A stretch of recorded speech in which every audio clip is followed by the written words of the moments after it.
a un truc très saisissant dans les faits les plus récents, et alors qu'il y a un truc qui vraiment marche à tout bout de champ. C'est cette illusion d'une bonne partie de la presse de se prendre pour Madame Irma.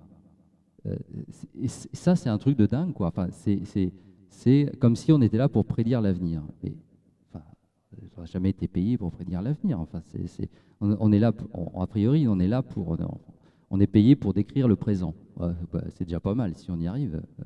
Et on n'y arrive pas toujours. Mais c'est tout. Je veux dire, il ne faut pas se fixer d'autres objectifs. C'est déjà formidable quand on arrive à décrire le présent. Hein, mais il y a quand même là une forme de mécanique, oui, qui est que on a envie de prédire l'avenir. C'est insensé. Enfin, je veux dire, donc, alors typiquement, évidemment, sur les choses politiques et électorales. Alors là, voilà. Donc on veut prévenir l'avenir. Et puis alors on se plante à tout bout de champ. Bah oui, forcément, parce que c'est pas notre métier en fait. Voilà.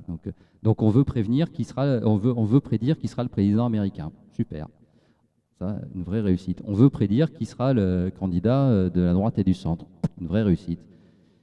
Et puis on dit pendant des mois que, moi je l'ai vu, François Hollande, il va être candidat. Hein. Ah, une vraie réussite.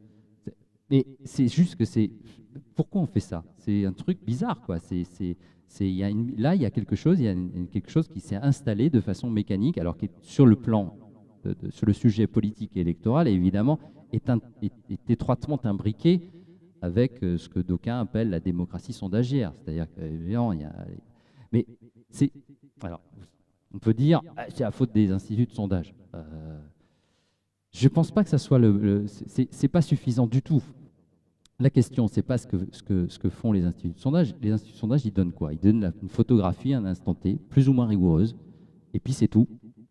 C'est nous qui faisons Madame Irma avec. C'est nous qui disons, ils disent ça là aujourd'hui, donc c'est lui qui va gagner. Mais c'est insensé.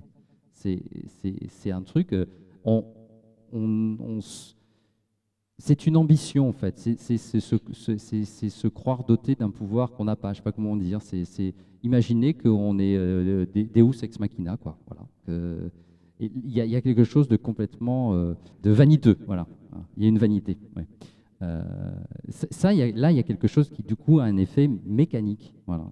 C'est très répandu aujourd'hui dans la presse, voilà. Et c'est très compliqué à contrecarrer. Ce sujet, par exemple, là dont je vous parle là, les sondages. Nous, on s'engueule en conférence de rédaction sur le sujet 2 fois par semaine. Voilà. Moi, je suis le tenant de la ligne dure, quoi, si vous voulez. Je suis le tenant de moins on en fait et mieux on se porte. Bon. Mais cet avis n'est pas unanime, voilà, parce qu'il y a des arguments dans l'autre sens qui sont, je viens sur l'argument essentiel, qui est de dire, oui, mais de fait, et ça n'est pas faux, de fait, comme les sondages sont publié largement et diffusé, il crée une situation politique nouvelle. Donc il faut la traiter. Mais on ne peut la traiter qu'en citant les sondages. Vous voyez le raisonnement. Bon, voilà.